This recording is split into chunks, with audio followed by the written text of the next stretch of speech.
चमार यह महज सिर्फ एक शब्द नहीं है, क्योंकि चमार शब्द जातिवाद के इतिहास की उन क्रूर परतों को सबके सामने खोलकर रख देता है जो ब्राह्मणवादियों की मक्कारी का सबूत है।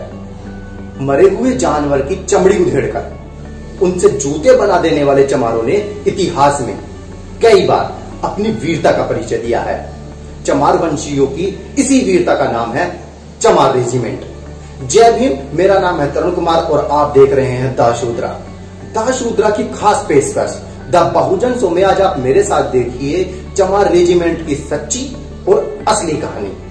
चमार रेजिमेंट सेना की एक ऐसी टुकड़ी थी जिसने इतिहास की सबसे ताकतवर मानी जाने वाली सेना को भी धूल चटा दी थी। लेकिन राजनीति और जातिवाद का खेल देखिए, आज वही सेना अपने अस्तित्व को ढूंढ रही है। आज जब आप टीवी पर कदमताल करते हुए भारतीय सेना के नौजवानों को देखते हैं तो आपका सीना अपने आप ही चौड़ा हो जाता है। होना भी चाहिए, क्योंकि हम सब भारतीय हैं। इसी सेना के बीच आपने मराठा, राजपूताना राइफल्स, राजपूत, जाट, सिख, डोगरा, नागा और गोरखा रेजिमेंट को भी देखा होगा। लेकिन क्या कभी चमार रेजिमेंट को देखा है? आपका जवाब होगा नहीं। लेकिन क्यों नहीं देखा? आज तक आपने चमार रेजिमेंट को राजपथ पर कदमताल करते हुए क्यों नहीं देखा? आखिर क्यों आप चमार रेजिमेंट का नाम नहीं जान पाए? क्या सच में कोई चमार रेजिमेंट थी या यह सारी बातें सिर्फ अफवाह हैं? आइए आपको आपके सभी सवालों का जवाब देते हैं। सबसे पहले आपको बता दूं कि चमार रेजिमेंट की कहानी कोई कपोल कल्पना नहीं है। चमार रेजिमेंट की सेना एक बहादुर सेना थी। इसके सैनिक इतने फौलादी थे कि इसकी तेजी और शक्ति के सामने अंग्रेजी सेना के सैनिक भी कुछ नहीं थे। चमार रेजिमेंट को कब, क्यों और कैसे बनाया गया और बाद में इसे क्यों मिटा दिया गया, इसकी पूरी गाथा आज मैं आपको बताता हूं।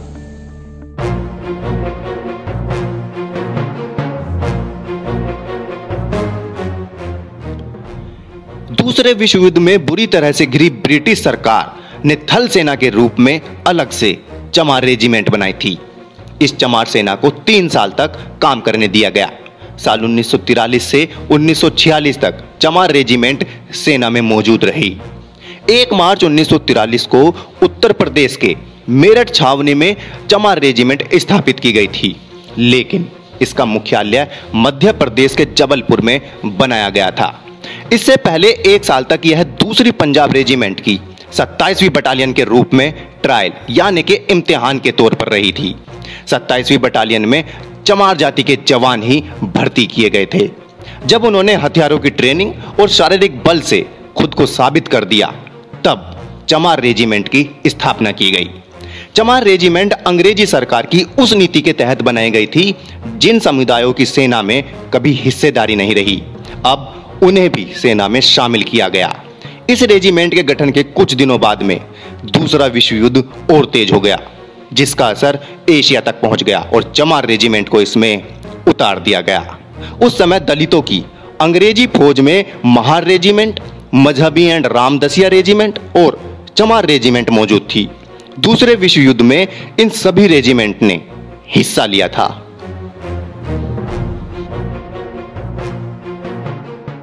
चमार रेजिमेंट की पहली बटालियन को सबसे पहले युद्ध लड़ने के लिए गुवाहाटी भेजा गया। असम के बाद कोहिमा, इम्फाल और फिर म्यांमार की लड़ाई में भी चमार रेजिमेंट को अपना शौर्य दिखाने का मौका मिला।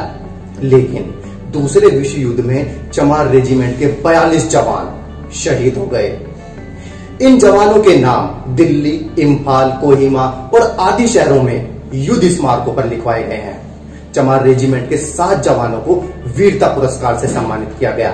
इतना ही नहीं, चमार रेजिमेंट की पहली बटालियन को बैटल ऑनर ऑफ कोहिमा से भी नवाजा गया है। दूसरे विश्व युद्ध के बाद महार रेजिमेंट को तो बनाए रखा गया, जबकि मजहबी एंड रामदसिया रेजिमेंट का नाम बदलकर सिख लाइट इन्फेंट्री कर दिया गया। लेकिन इससे पहले अंग्रेजी सरकार ने चमार रेजिमेंट को दुनिया की सबसे ताकतवर फौज के सामने लड़ने के लिए भेज दिया। उस समय दुनिया की सबसे ताकतवर माने जाने वाली जापान की फौज को भी चमार रेजिमेंट ने धूल चटा दी थी।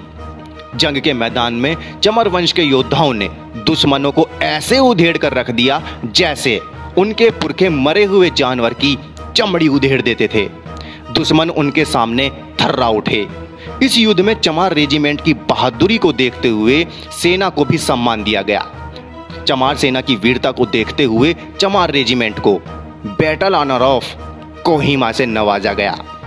इसके बाद अंग्रेजी सरकार चमार थल सेना से इतनी खुश और प्रभावित हुई कि उसे अब चमार रेजिमेंट पे इतना भरोसा हो चुका था कि अंग्रेजी सेना चमार रेजिमेंट की मदद से कोई भी लड़ाई बहुत आराम से जीत सकती है। इसी बात को ध्यान में रखकर अंग्रेजी सरकार ने चमार रेजिमेंट को एक नया कप्तान दिया।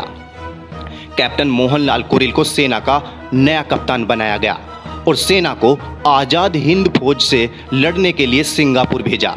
लेकिन चमार रेजिमेंट के जवानों ने देश की आज़ादी के लिए संघर्ष करने वाली आजाद हिंद फौज से लड़ने से इनकार कर दिया।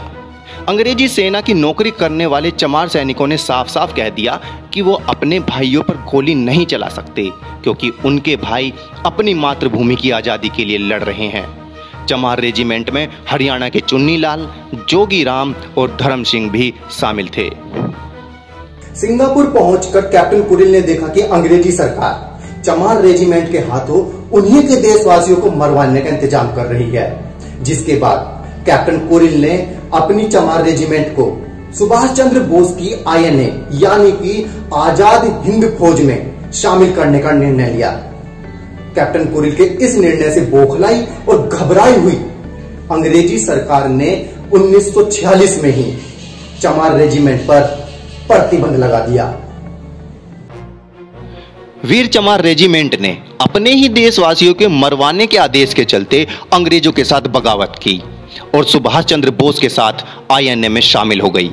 इस रेजिमेंट ने अंग्रेजों के खिलाफ युद्ध कर उनके होश उड़ा दिए और देश में एक विद्रोह की लहर उठी। अंग्रेजों से युद्ध के दौरान चमार रेजिमेंट के सैकड़ों सैनिकों ने अपने प्राणों की आहुति दे दी। कुछ म्यांमार और थाईलैंड के जंगलों में भटक गए और जो पकड़े गए उन्हें मौत के घाट उतार दिया गया। कैप्टन मोहनलाल कुरिल को भी युद्धबंदी बना लिया गया।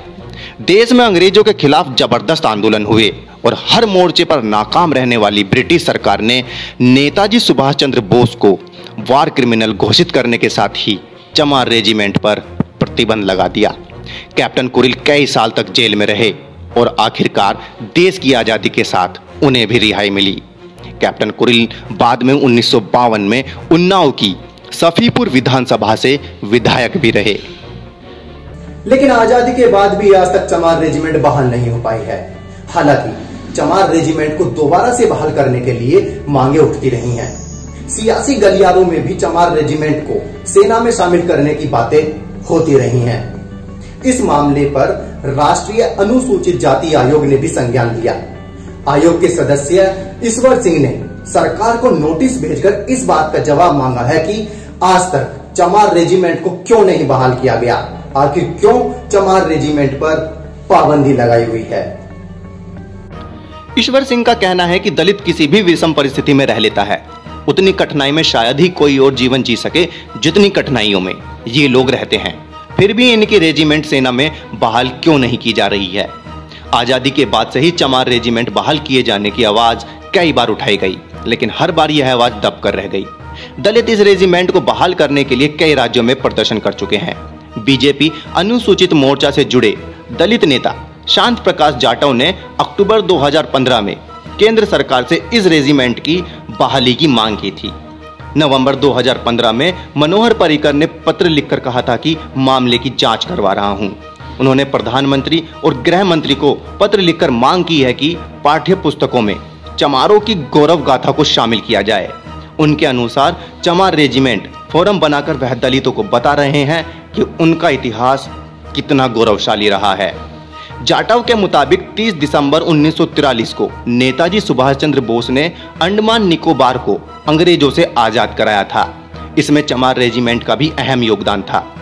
इसमें सैनिकों को बागी घोषित कर अंग्रेजों ने 1943 में जेलों में बंद कर यातनाएं दी। इतना ही नहीं, हाल ही में मृत्यु को प्राप्त हुए आरजेडी के नेता रघुवंश प्रसाद ने भी चमार रेजिमेंट को फिर से सेना में शामिल करने की मांग उठाई थी। लेकिन यह मांगे कब पूरी होंगी, इस बात का जवाब किसी के पास नहीं है।